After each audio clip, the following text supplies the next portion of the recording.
In the Norse Landnámabók, they mention Greater Ireland, which they say is 6 days sail west of regular Old Ireland, and later sources mention it as well. For instance, in the saga of Eric the Red, they said that people there dress all in white.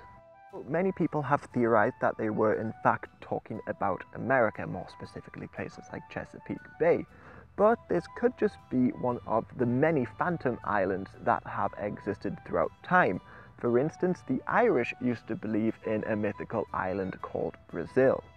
No one really knows where this island came from. Well, the belief in this island, it could be an ancient folk tale of sorts and might have inspired the Vikings to write about Greater Ireland, or it might have came about a lot later.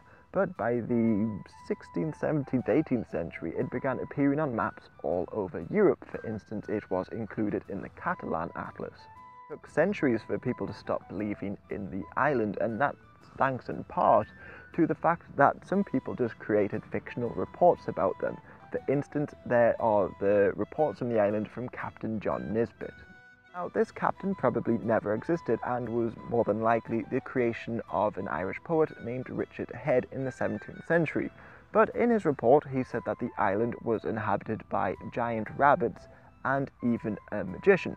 However, despite the island being called Brazil, its name has nothing to do with the country that's also called Brazil.